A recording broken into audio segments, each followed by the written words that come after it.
للبني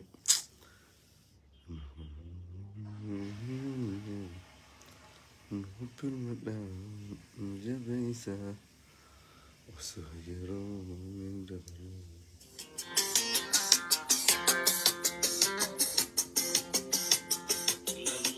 للبني خبزاوني إيان للبني خبزاوني إيان ود المدى جبيسة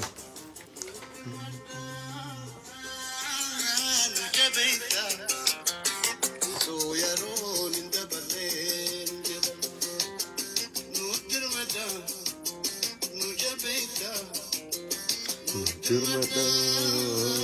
جبيتا أسويرون دبلين جلام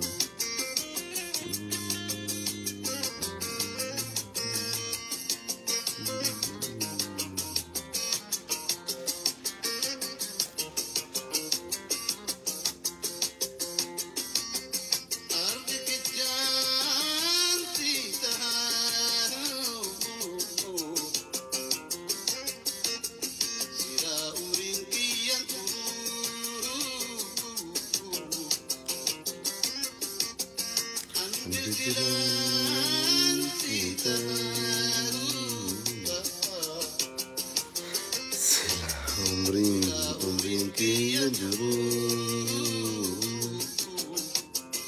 بورسي كتوارو بورسي كتوارو دكباي سوجرو نجدان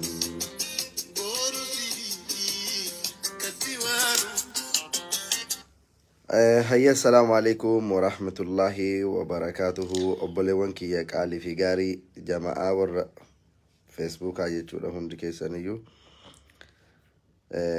بغناغا جراتني بغناغا هتاتني بغناغا هاول اللي دچاني جرا سبب اللي قبصون أمتا أورمو كن جلقب نساء تيك توكي دامتي فيسبوكي دا هاتا أمالي أكما فرو ديفا ما راكو نتوركي كياتنا فكاتي أكما فروتان كينيا غاما تيك توكي رتبايتان دينون كينا اللي رتبايتاني إسانين اللي أكاسمتي هوني والكبني جرا كناف هندي كيسانيو أبليوان كيا ورنا براجرتان هندي كيسان كوبي شير غوچو هندغتنا هندي كيسانيو إرغاكي يحرات التسينا akkuma beekamu haala yeroo ammaa kana ummanni Oromoo keessa jiru hundi keessan quba qabna ilmaan Oromoo hundi keessan jechuudha. Warroonni diina keenna faannoon Amaaraa kan jalqaba mootummaadhaan deeggaramanii bara 2020 keessa yeroo waraanni jarattii sana wajjin eegalu warroonni qophaa'anii 2021 keessa waraana TPLF waliin eegalamee keessa turan yeroo ammaa kana ammoyyuu abbootii qabeenyaa isaanii hayyoota isaanii xiqqaa fi guddaa isaanii waliin tahuudhaan diaasporaa isaanii biyya Arabaa irraa kaasee haga biyyoota gurguddataniitti jiran wajjin tukurat wada Oromiyaa jedhanii xiyyeeffannoon keenya gara Oromiyaa jedhanii jechuudha. Sababni illee kana dura mootummaa biyyaa waliin hiriiranii TPLF yookiin Tigraayin wal waraanaa turanii siyaasa san keessatti kisaaraan guddaa waan isaan irra gaheef kisaaraa isaanii diinagdee isaanii ammallee jibbiinsa Oromoo qaban asirratti deeffatu barbaadan jechuudha. Kanaaf bu'uura dubbii rakkoo keenyaa kanarraa kaasee irraa dubbadhaa yoo dandeessan hundi keessan sheer godhaatiin waliif daddabarsaa ammaaf namootuma jiran irratti mata duree ergaa kiyyaa eegala jechuudha. Mata dureen ergaa kiyyaa guyyaa har'aa aanolee lammaffaa Oromoo irratti. Aanolee lammaffaa Oromoo irratti gocha wal fakkaataa jaruma sanaan ilmaanuma namoota saniitiin warrootuma afaan san dubbataniin warrootuma alaabaa san qabataniin akkasumatti dhaadataa aanolee lammaffaa wanti jedhee mata duree kiyya guyyaa har'aa kana qabadhe gochi tokko waan ta'eef jarrillee tokko waan ta'aniif jechillee tokko waan ta'eef jechuudha. Yaa ilmaan Oromoo, haala yeroo ammaa kana keessa jirru keessatti maaltu salphina kanaan nu gahe, maaltu xiqqeenya kanaan nu gahe, maaltu ajjecha kanaan nu gahe ka jedhu bu'uura rakkoo yoo hin beekne furmaata rakkoo irra gahuu hin danda'amu. Rakkoon kun eessaa madde jedhanii yoo hin beekne furmaanni isaallee bakka kana asitti goolabamallee jechuun hedduu namatti ulfaata. Sababni isaa maali yoo naan jettan, rakkoon kun kan madde bara 2018 keessa abbootiin siyaasa Oromoo qabxii gatuu isaanii irraa ka'e. Qumaara Shimallis Abdiisaatii fi mootummaa Biltsiginnaa yookiin ammoo ODP yeroo sana turteen qabsaa'onni Oromoo, paartileen Oromoo, warroonni Oromoof sochoona jedhan yeroo sana keessatti qumaara Biltsiginnaadhaan yookiin ammoo ODP yeroo saniitiin qumaara nyaatamuu isaaniititu har'a dhiiga ilmaan Oromoo kana asiin gahee aarsaa gurguddaa kana nu kafalchiisaa jira. Bu'uurri rakkoo kanaa achi. Eessa biratti hojjettan hundi keenya bilisoomne irra jennee oppidiyoo waliin lafa dhiituu. Warruma kaleessa nu ajjeese, warra waggaa 27 wayyaanitti nu gurgurate, warroota waggaa meeqa nu dhiitaa ture waliin duubatti deemne maal interneetan irraa dhaabata sarara wallahi. Warroota waggaa meeqa nu dhiitaa ture waliin deebinee firataanee isaan sana wajjin gocha oppidiyoon kaleessa nurra dagannee bara 2018 nu hundi qumaara jarri qommorte nyaatamuu keenyaaf aarsaa kan har'a nu kafalchiisa. Osoo bara 2018 yeroo Oromoon bilisoomeera jennu san, yeroo jijjiiramni dhufe san, nama ofii amannu, nama ofii jaalannu, nama qabsoo Oromoo keessatti seenaa gaarii qabu, nama qabsoo Oromoo keessatti miira gaarii qabu, nama gochaa fi jechaan Oromoof hojjetaa ture wayii osoo kaleessa bakka sana kaayannee jiraanne har'a aarsaa kana hunda hin kafalluu ture. Rakkoo har'a irra jirru kanatti kan nu geesse dogongora bara 2018 dalagameedha. Tokko. Inni lammaffaa yeroo rakkoo wayii uumame namni keenya ala laala. Alatti dura quba qaba. Dura nama mana qulqulleeffatetu ala qulqulleeffata. Harkuma mana xaragdeen alallee xaragi jedhama. Rakkoo Oromoo keessa jiru, rakkoo hayyoota Oromoo keessa jiru, warri kaleessa mootummaa kana guyyaa takkatti galabbadha jedhaa ture har'a Finfinnee keessa deemee jimaa nagadaa jira. Warri kaleessa Oromoon qabsaawaadha jedhee faanaa hiriiraa ture halkan takka mootummaa kana sirraa garagalcha warri jedhaa ture kaan ofii qaamaa kaan Finfinnee keessa har'a caatii nagadaa jira. Oromoon jalqabumarraa bu'uura kennarraa nama jara hiriirruu fi nama jaran hiriirre wallaaluu kennatu rakkoo kanaan nu gahe. Jalqaba bukoo mana keenya keessaa walitti himna. Oromoon paartileen Oromoo meeqa biyya keessatti galanii kuun Biltsiginnaa ta'e, kuun biyya alaatitti deebi'e, kuun biyya keessa mataa dhokfate, kuun hidhaatti guurame faffaca'iinsa isaaniiti. Osoo filannoon hin gahin teessoo ati parsentii 15 fudhatta, ati parsentii 30 fudhatta, ati parsentii 40 fudhatta jedhanii osoo jarri mablaataan saattaa qijjoon taaxabe jedhan nyaatu isiitu osoo hin beekne harka dhiqattee akka jedhan sana osoo jarri teessoo 40 parsentii 30 parsentii 40 ati 35 osoo jedhaa paartileen Oromoo qoosan Biltsiginnaan jidduu sana keessa qumaara guddaa taphattee kaan hidhatti kaan maallaqaan bittee paartilee Oromoo guutuuf firfirsite. Eega paartiidha jedhan, eega hayyuu siyaasaa jedhan dursitee jechaadha. Taammoo kama maqaa as qaddimoo maxxanqa jedhan. Haga eega booda qabamtee booda utaaluu irra dursanii diina kana amanuu dhabuun dogongora dalagameedha. Abbaan feete an hayyuu siyaasaa jedhuu danda'a. Abbaan barbaade ani paartii hooggana jechuu danda'a. Maaliyyuu jedhuu danda'a. Garuu dogongora yeroo sana dalagame. Dogongora bara 2018 dalagame, 2019 dalagame, 2020 jalqaba marra dalagame. Tokkummaa dhabuu paartilee Oromoo, tokkummaa dhabuu hayyoota Oromoo kana amantanii liqimsuu qabdan. Erga kana amantanii boodatti rakkoon Oromoolee furmaata argata. Sababni illee tokko tokkotti quba qabaa, tokko tokkotti quba qabaa, kuunillee kaan quba qabaa wanti akkas jedhamu hin jiru. Takka takkaan hayyuu irraa kaasee, aktiivistii irraa kaasee hundi keenya namoonni hunduu badii qaban. Tokkummaa Oromoo irratti waan hojjetuu qaban faffaca'uu isaanii irratti. Osoo namni gamtaa qabaate, osoo namni tokkummaa qabaate, osoo Oromoo wal qabaate, eenyu abbaa isiitu dafaree qe'ee namaa dhufa.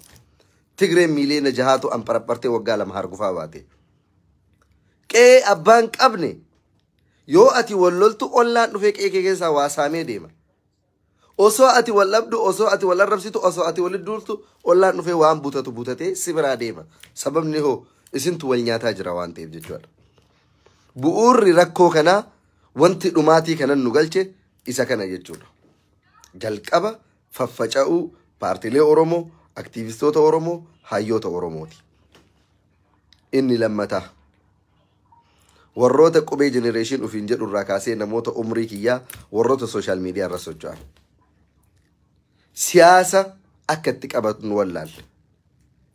Siyaasni warroota kaleessa nuuf wareegaman, warroota akka Jaarraa Abbaa Gadaa, warroota akka Abbaa Jifaar, manguddoota gurguddoo kaleessa Oromoof aarsaa kafalan, eebbisaa addunyaatiif nadhii gammadaafa. Isaanii ol goonee siyaasa kana isaan gad diqqeessinee suuraa isaanii gaggaragalchaa turre. Akka nuti wal gaggaragalchaa jiru argaa jiran. Bakka gurguddaa irratti Oromoo jagnaa jedhanii suuraa san achi kaayan. Abbaa Jifaar, Waaqoo Guutuu, Jaarraa Abbaa Gadaa.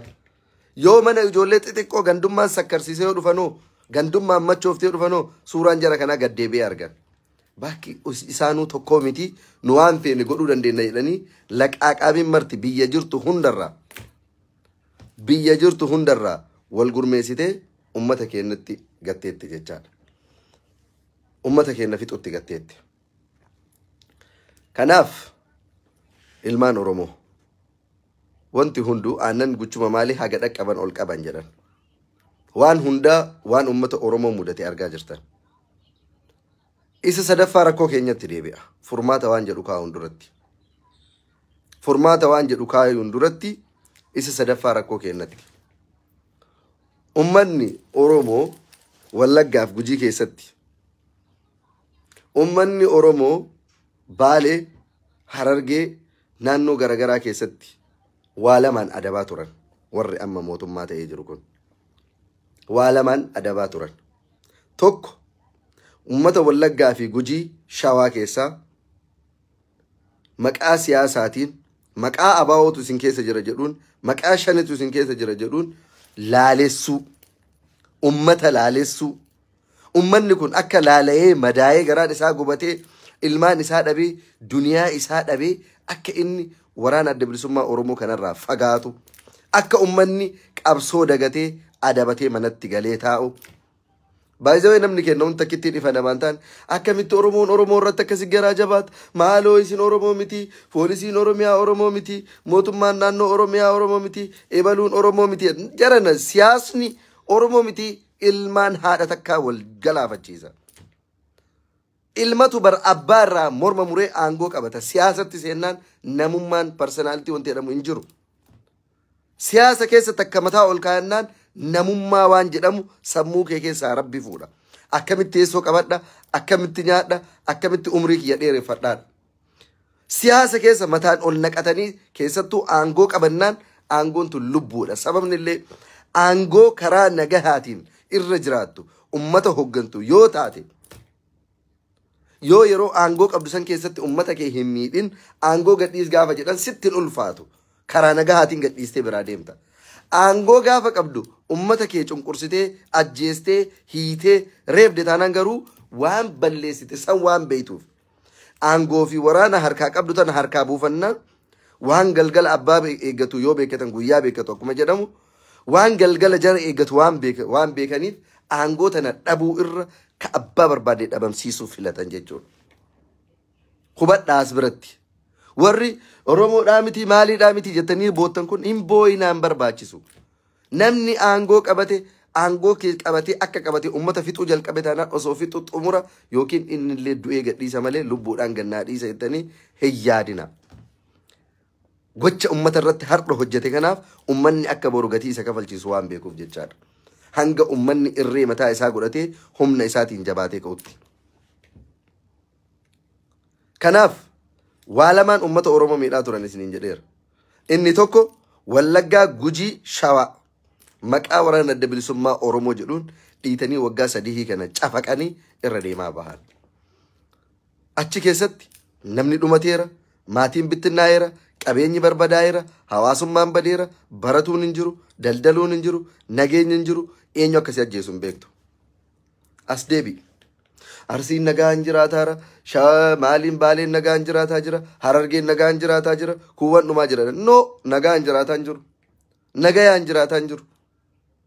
Akkamitti yoo jette Baalee keessatti waggaa lama caamaan sababatee caamni uumamaan dhufa, rakkoon uumamaan dhufa. Biyya mootummaa qabdu keessa garuu bakka tokkotti yoo rakkoon uumame mootummaan deeggaree rakkoo uummataa sana furuu qabaa ture.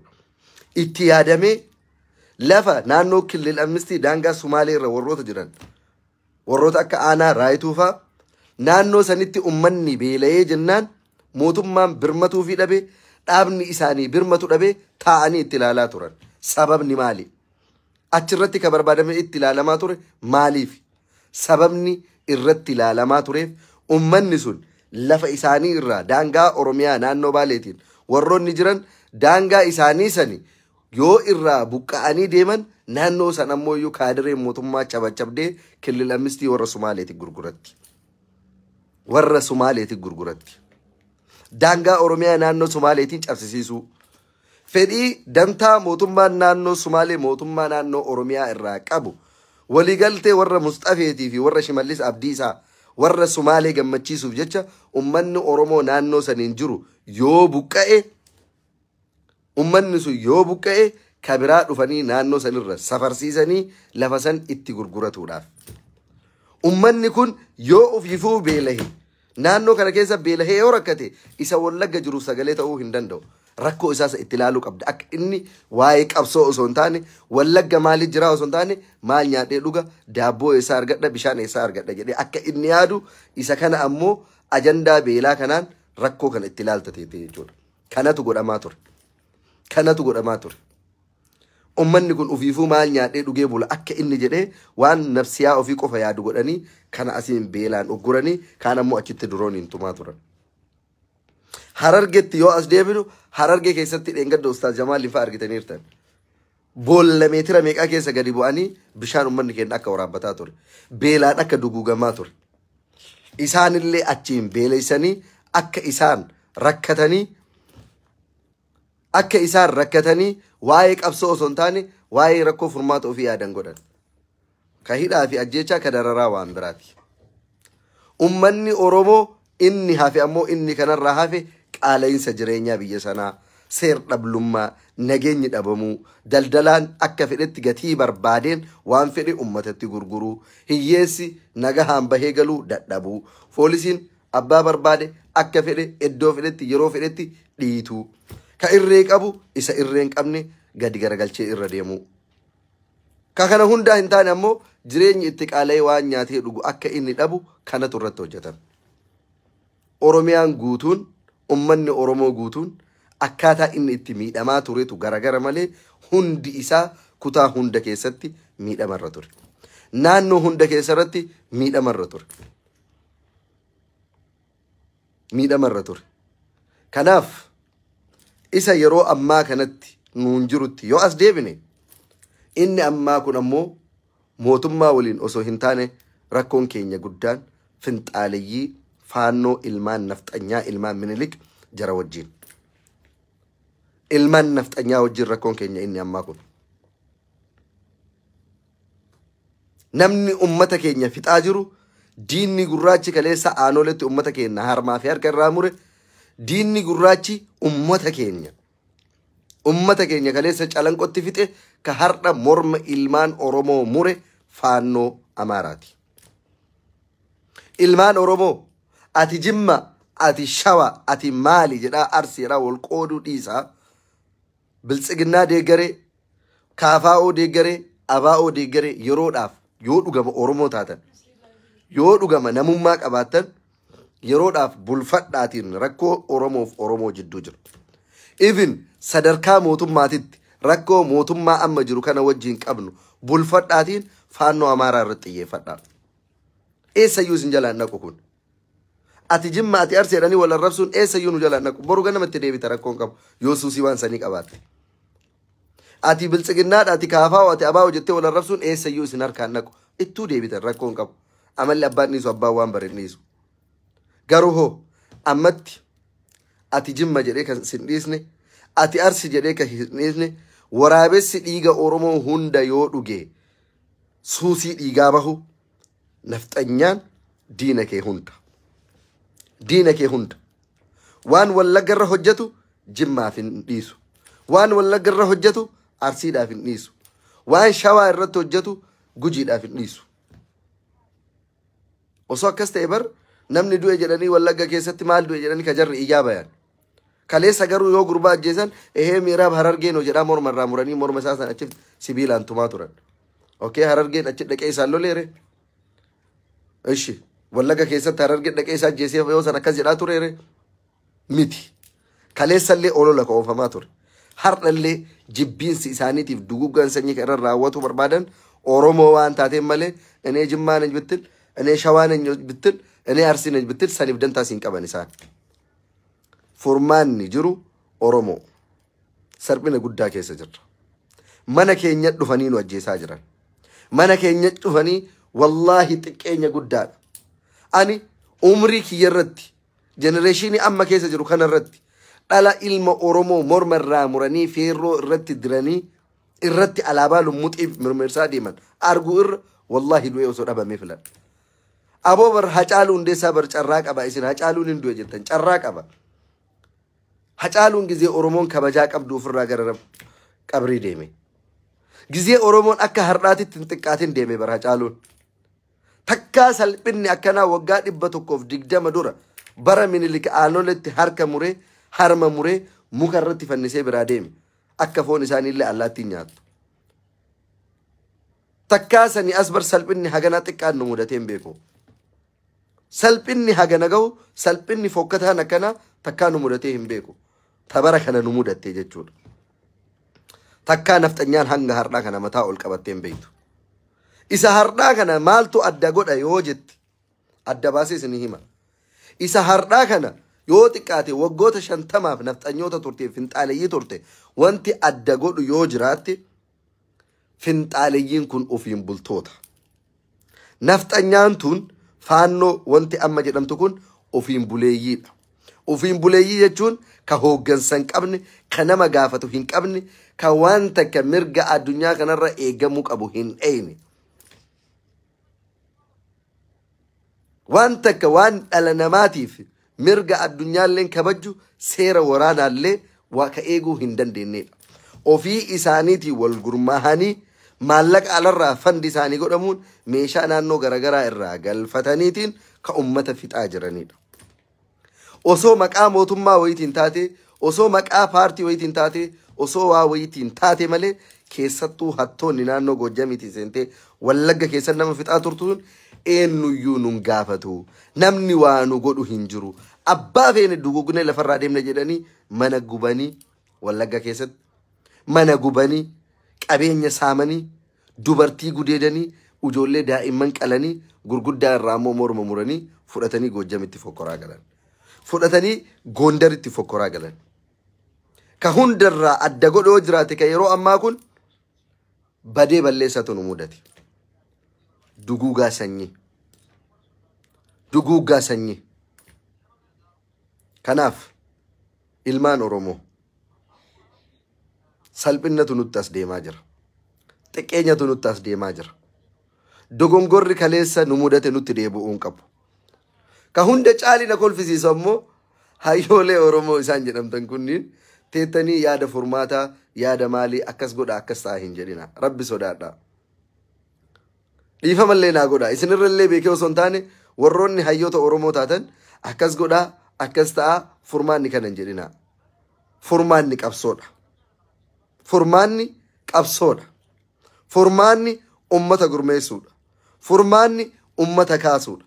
Furmaanni hawaasni akka dadammaqee ka biyya keessa jiru tokkummaa jabeessu ummataaf sagalee ta'u tokkummaan akka inni ka'u bakka jiru hunda ummanni akka dammaqu yoo gootan malee furmaanni barreeffamaadhaa fi maglacaan dhufu yoo jiraate ibsa kennuu fi miidiyaa irra dhufanii haasa'uun furmaanni dhufu yoo jiraate hin jiru. Waliin somnu dhiisa ajjeesaallee jettan waggaa 2-3 kan barreeffamaan dhiisa ajjeesuu jettan miidiyaan hin jiru furmaan. Yoo rabbiin sodaattan yoo dhugama waa dandeettan yoo dhugama miidhamni ummata Oromoo ka isinii dhagahamu taate hayyoonni Oromoo yeroo ammaa kana Oromoo hoogganna dhimmi Oromoo na laallate yoo jiraate tokko walitti deebi'a ummata Oromoo kakaasa. Tokko mataa wal jala qabadhaa taa'aa waliin mari'adhaa ummata Oromoo kakaasa malee teettanii ibsa kennuudhaan furmaanni haganaa Oromoodhaa dhufuu hin danda'u. Ibsa kennuu fi barreeffamaan akeekuudhaan faannoo goonnaa Wallagga keessaa baasuu hin dandeettu. Ibsa kennuudhaaf taa'aniiti waa poost godhuudhaan ummata keenya kadhumaa jiru kana du'a hambisuu hin dandeessu. Ka haasayaa jirru boru Itoophiyaa keessatti akkamitti itti fuufnaa ummata Itoophiyaa kana waliin akkamitti jiraannaa nafxanyaa waliin akkamitti biyya tokko taanee waliin jiraannaa furmaanni Itoophiyaa maali furmaanni siyaasa Itoophiyaa maali jedhaa hin jiru. Bakka namni dhibamee wal dhaanatu dhiistanii bakka namni hin dhibamne dawaa kennuuf hin deemina hayyoonni Oromoo. Bakka namni dhibamee wayataa jiru dhiistanii dhukkuba coggaarraan na gube osoo namni isin hin jedhu isin ammoo qaama kee kanatu sii laaffisa kanatu akkasii godha harka kana akkamis sii qajeelchan jedhin. Furmaanni dhukkubni Oromoo yeroo ammaa isin himataa jiru haadha Oromootu buqqa'aa jira qabeenya Oromootu saamamaa jira ummanni Oromoo dhumaa jira hatantama kanatti akkami Oromoo walitti ijaaramee walitti gurmaa'ee qabsoo isaa jabeessee rakkoo Oromoo kana furuu danda'a gaafii jedhudha. Godhuu dandeessan taanaan hayyoonni Oromoo akkas godhaa akkana godhaa akkanatti ka'a jedhaa ummata kakaasa nu kakaasa feetan diinagdeen feetan yaadaan feetan sooshaal miidiyaadhaan waan feetaniin hooggansa yoo qabaanne hooggansa keenya saniin hoogganamne waan guddaa hojjetuu dandeenya. Yookaan jarri lafarratti nama ajjeesaa kenna Facebook irratti mormaa jarri qawwee hidhattee Wallagga keessa deemaa faannoon keenya ammoo hayyoonni Finfinnee taa'ee Ameerikaa taa'ee DC taa'ee Awustiraaliyaa taa'ee Iroopi taa'ee maglacaa baasaa waliin madaalu taphataa qophaa'ee taphatuuf dirree keessa jiruu fi kaganaa mana taa'ee osoo uffata kubbaa miilaatu ittiin taphatuun qopheeffatin homaafuu osoo hin qophaa'in mana taa'ee osoo akkasitti taphatanii gaariidha osoo akkas godhanii gaariidha ka jedhu wal adda ambi uffata ofiillee qopheeffatee waan isarraa qopheef barbaachisu qabatee dirree waraanaa keessa jira. Keenya dhaqee akkamiin waraana kana waliin wal waraanaadha malee akkaataa Itoophiyaan itti nagaa taatuu fi mootummaan akkana nu godhe asiin bu'ii bayiidhaa miti. Godhuu hin danda'u inni waggaa 2-3 osoo xiyyanii kana isinii godhaa ture. Kanaaf humna yeroo kamiyyuu taanaan humna sana madaaluu fi waan sanaan wal fakkaatu qabannee hin deemnu taanaan injifataa ta'uu hin dandeenyu. Kanaaf hayyoonni Oromoo feetan warri kaleessa Oromoo kakaasaa turtan nu gahe jettan warri haarofni jenereeshinni haarawamaa hin dhufin hayyuun haarofni maaf ol hin bahin hooggansi haarawamaa hin bahin ummata Oromoo karaa inni ittiin hidhatee lafa ofii eeggatuu danda'u. Ummanni callisee yoo jiraate karaa inni ittiin dubbatu. Hatantamatti Oromoon akkamitti ummata dhumaa jiru kanaaf birmataa yoo taate malee karaan isin akeekaatti fi jedhaa jirtan kun Itoophiyaan akkam ta'uu qabdii fi mootummaan Itoophiyaa maal godhuu qabaan deemna taanaan Oromoo dhumate irratti Itoophiyaan teettee mari'atuu dandeessi. Oromoo dhaqqabatuu hin dandeenye. Ummata Oromoo dhaqqabatuu hin dandeenye. Dhaqqabatuu hin dandeenye. Namuma jirutu mataa jirutti guftaa hidhan jedhan. Namuma jirutu hanguma jiru sanatu furmaata kaa'ee waan boruuf hin ta'a jedhutti deema malee ta'aniituma ibsa baasuu fi yaada kennuu qofaan furmaanni argamuu hin danda'u. Wanti ani isin kadhadhu yoo jiraate namni Oromoon isin jalaa dhagahu warri Oromoo hooggannee deemuu dandeenya jettan Rabbi sodaadhaa dhiiga miskiinaa sallaalaa haadha miskiinaa sallaalaa haadha miskiinaa kadhumaa jirtu laalaa dubartii garaa duwwaa ilmoo qabattee ala bulaa jirtu sallaalaa teettanii ibsa hin kenninaa ummata kakaasa ummata qabsootti deebisa ummata Oromoo tokkoomsaa gandummaa jidduu kennaa akkaataa itti buqqisnu irratti hojjedha. Akkamitti ummata biyya keessa jiru dafnee baraaruu dandeenya irratti hojjedha. Itoophiyaa hin jedhina. Akkamitti rakkoon Itoophiyaa furama hin jedhina akkamitti rakkoon Oromoo furama ammatti. Itoophiyaan rakkoo isii feetu haa furattu. Feetu gadalii haa galtu. Dantaa keenyaa miti kun. Kan nuti irraa dubbatuu qabnu rakkoo Oromoo haadha Oromoo yeroo ammaa kana kafaannoon gudeedaa jiru. Haadha Oromoo ka yeroo ammaa kana manarraa buqqisaa jiran. Haadha Oromoo ta yeroo ammaa kanatti qabeenyi isii manni isii irraa gubatee ala keessa bulaa jirtu. Argitan dheengadda ummata keenya. Dhala Oromoo ka yeroo laa ilaaha illallah. Mee maalumatu nu hafe gaafa Oromoo ajjeesanii morma irraa muranii an hunda caalii wanti qalbii kiyya na cabsee yoo jiraatu osoo Oromoon tun akka jaraa safaarii taatee ganda namaa keessa ka deemtu taatee homaa natti hin fakkaatu.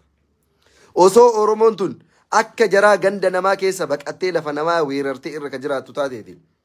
Osoo Oromoo Gondar keessa jiraattu achitti ajjeesanii homaa natti hin fakkaatu.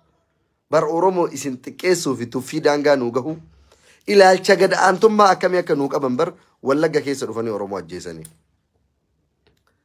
Ilaalcha gad-aanaa akkamii akka nuu qaban nutti agarsiisuudhaaf Wallagga keessatti dhufanii dhala ilma Oromoo morma irraa muranii reeffa achitti gatanii morma fudhatanii Gondar ittiin galanii. Qe'ee keenya nu dhufanii. Qe'ee keenya keessa nu dhufanii bar. Diina qe'ee dhufee qe'ee keessa morma sirraa muru osoo argitan waan godhuu qabnu akkas ta'uu qabatanii mootummaatti achi akeekina yookiin ammoo uummata Itoophiyaatti achi akeekina. Uummata Oromootitti achi akeeka Arsii akkana godhuu qabda jedha. Shawaa akkana godhuu qabda jedha. Jimmaa akkana godhuu qabda jedha. Harargeen akkana godhuu qabda jedha. Akeeka Oromootti. Yoo godhe Oromoon haa godhu malee akka lammii biyya tokkootitti. Akka lammii biyya tokko taanetti eessa biratti biyya tokko jara kana waliin nuti. Eessa biratti lafa taatu lafa adda qabna. Afaan taatu afaan addatti qabna.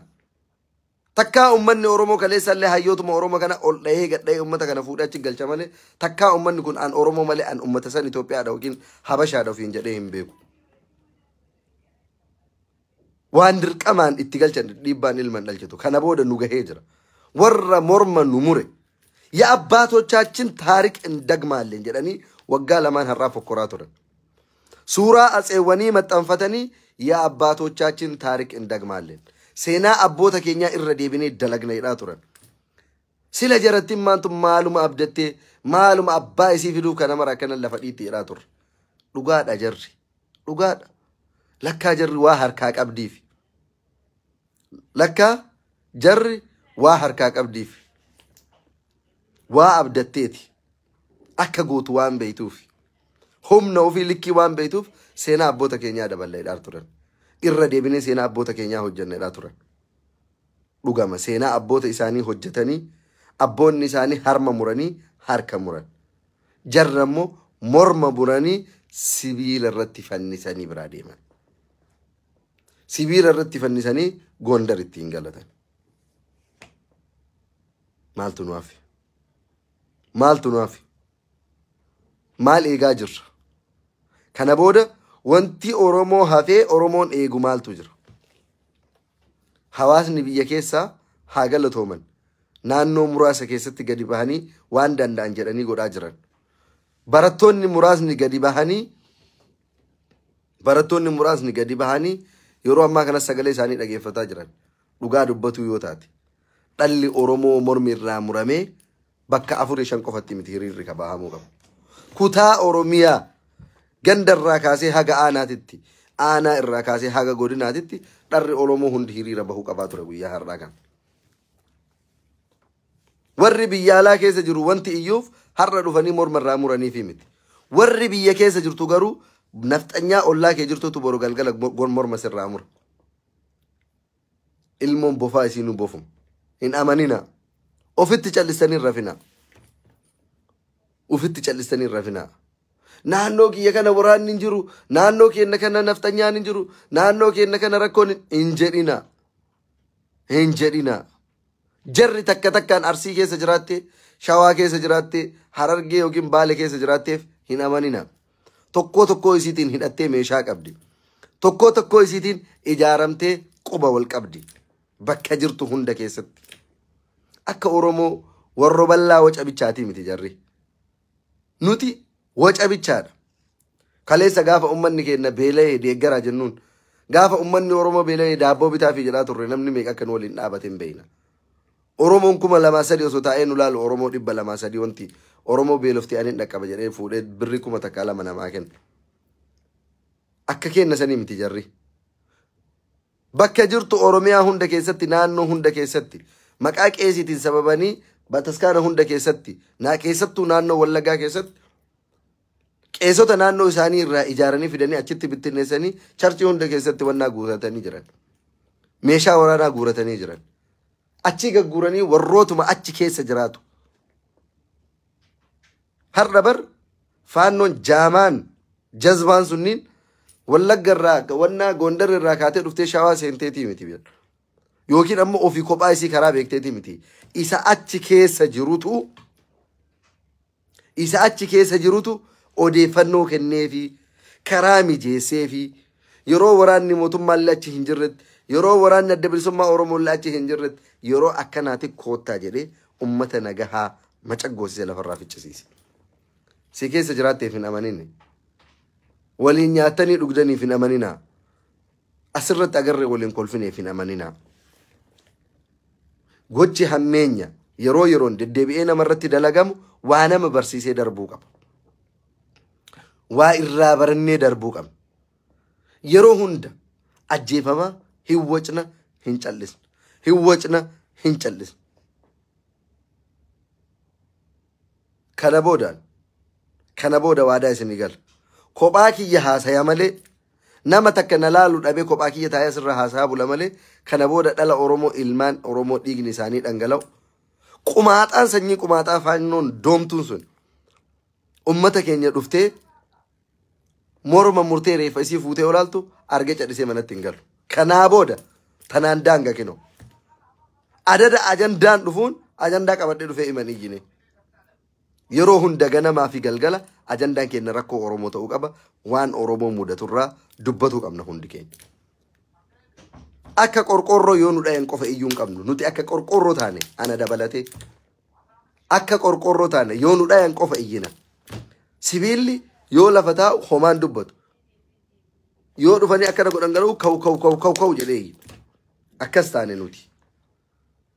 Diinni dhufee morma nurraa mura hin iyyina guyyaa 2-3 iyyinee mana galla. Yeroo muraasa dhufnee iyyina mana galla. Deebi'ee ajandaan biraan uumama naannoo biraatiin nama ajjeesan achi boodallee deebinee bifa haarawaan dhufnee iyyuu jalqabna.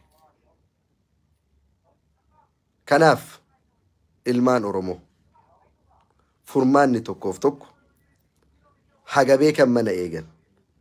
Wanti nuti dandeenyuuf wanti nuti godhuu dandeenyu inni jalqabaa fi inni dursaa tokkummaa ilmaan Oromoo eegu.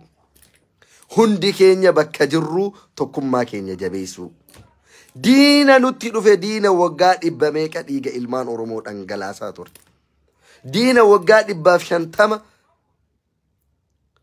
lafa keenya qofa osoo hin taane lafee keenyallee cabsuu barbaadu diina nafxanyaati har'a nu wal mudate.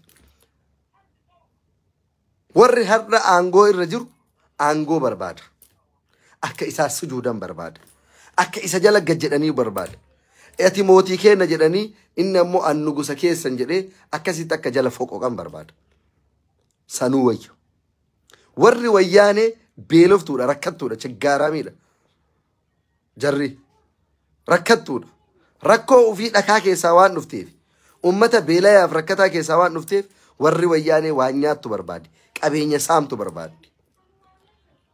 Oromiyaan dachee qabeenya qabdu waan ta'eef qabeenya saamtu barbaadi. Sunillee sanirra wayyaadha.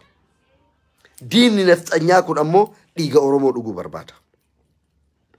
Diinni nafxanyaa kun mootummaa amma aangoorra jirullee hattuu akka wayyaanee ta qabeenyaa fi dutanarrallee diinni nafxanyaa amma nu qabee jiruuf nuti wal qabnee ni jirru kun inni ammoo Oromoo waan jedhamu maqaa Oromoo waan jedhamu dachee addunyaa kanarraa balleessuu barbaada. Oromoo waan jedhamu asirraa bar diinillee diinarra jira. Kun aangoo barbaada. Ani mootummaa keessanii ani nugusa keessanii na kabajaa na jalatti bulaa yoo hin taane waggaa 1000 isin cabsaa siin jedha. Aangoo fedhiin isaa. Aangoo isaati akka itti buutuun barbaadu. Kaan mootummaa ofiin jedhu. Wayyaane hattuudha qabeenya barbaadde hiyyeettiidha duutuudha rakkattuudha dhakaa keessaa dhufte qabeenya barbaadde. Waan saamtu argannaan naman tuqxu. Nafxanyaan dhiiga namaa barbaada. duguuggaa sanyii barbaada. Oromoo waan jedhamu osoo miiliyoona qabaate osoo biiliyoona qabaate duniyaatti miti kan inni haajamu. Sitti haajamu. Eenyummatti haajamu. Afaan keetti haajamu. Dhiiga keetti hajama, lafee keetti hajama, morma kan kee murutu isa gammachiisa. Agartee? Har'a osoo Abiyyiin ati mangistii kenna, ati qaalii kenna, ati maalii kennatti osoo jala foqoqxee inni illee mataa irra si baatee si horata. Akka ati jala foqoqxu barbaada, akka ati mataa jala qaqqabattu barbaada, akka ati gadi sujuuddee fi bultu barbaada. Har'a wayyaanee osoo itti dhiisanii dhufanii qabeenya saamtee fooqii Tigraay ijaarattee maal jettee baankii saamtee doolaara raabxaa saamtee markaba saamtee xiyyaara saamtee deemuu barbaada. Nafxanyaan kanan hajamu. Nafxanyaan kanan hajamu. Nafxanyaan birrii miiliyoona tokko isii kennuurra birrii biiliyoona tokko isii kennuurra morma Oromoo tokko muruutu isii gammachiisa. Dhiiga Oromoo kan akka galaanaatiin lafarra dhangalaasutu isii gammachiisa. Dhala Oromoo tana iyyisiisutu isii gammachiisa. Haadha Oromoo agabuu bulchutu isii gammachiisa. Oromoo boochisutu isii gammachiisa. Oromoo buqqisutu isii gammachiisa. Kanaaf diina wayyaanee irrallee diina OPDO biltsiginnaa irrallee irra hamaa fi irra daafamaan ka Oromoon sa'aatii 24 hojii ofii godhatee itti xiyyeeffatuu qabu ka aangoo barbaaduuf ka qabeenya saamu osoo hin taane ka eenyummaa keessi balleessuu barbaadu. Sababni illee bara namaa gamte gad jedhanii jala darban. Ka ani mootummaa keetii naa sujuudi jedhullee sujuuduuf illee baattu mataa qaqqabattee jala darbuu dandeessa. Kalakki sisintuqu qabeenya keessaa ma jedhullee duniyaan fixeensa ganamaatii ni dhufti jala darbuu dandeessa. Isa eenyummaa keessi barbadeessuu barbaadu. Isa morma kee muree baadhatee deemuu barbaadu garuu yeroo itti kennuun qabdu. Sababni illee isatu yeroo siin kennine waan ta'eef. Isatu yeroo siin kennine waan ta'eef. Fedhiin isaa fedhii namoota kaawwanii irraa adda waan ta'eef. Fedhiin isaa dachii Rabbi si uume kanarratti nama godhee Oromoo godhee kasi uume kana inni ammoo Oromummaa kee kanaa fi dachee Rabbi uume tanarra akka ati jiraattu waan hin barbaanneef jechuudha. Akka ati jiraattu waan hin barbaanneef ka ati irratti xiyyeeffatuu qabdu isa ati akka lubbuudhaan hin jiraanne si godhaa jiru kanarratti xiyyeeffatuu qabda jechuudha. Okay? Kanaaf kan akkanatti hubannee diina keenya gargar baasnee beeynee kam dura ofirraa faccisuu qabna waan jedhu irratti karoora baafannee tokkummaa naa kaanuu isiniin jedhaa. Jajjabaadhaa. Gama Facebookaatiin illee jirra. Eda namoota 200 ol gama TikTokiitiin fidee mariisisaa ture. Hayyoota Oromoo gurguddaa warroota akka Caffeeraamis namoota gurguddaa meeqa gara TikTokii kiyyaatitti fidee waliin mari'ataa turre. Namoonni hedduu yaada gurguddaa kennanii tokkummaa ilmaan Oromoo kabachiisuu fi garaagarummaa nu jidduu jiru dhiphisnee tokkummaadhaan akka ka'uu qabnu irratti waliigallee gargar deemne kanarratti nullee jabaannee ni hojjannaa. Isinillee obboleewwan kiyya jabaadhaa. Tokkummaa keessan jabeessaa. Tokkummaan haa kaanu. Tokkummaa waan hunda caala isiniin jedhaa. Gama Facebookaa kanatti illee deebinee jirra. Garuu bifaarra simattan kanaan osoo hin taane baay'adhaa nama hedduu ta'a. Share godhaa, like godhaa, nu jajjabeessaa. Nullee dhufnee waan jiru waliin mari'annee ergaan kunillee akka namoota hedduu bira gahu hundi keessan share gochuun dagatina. Ulfaadhaa booda gama TikTokiitiin illee wal arginaa isiniin jedhaa. Nagahan natura. Assalamualaikum warahmatullahi wabarakatuh.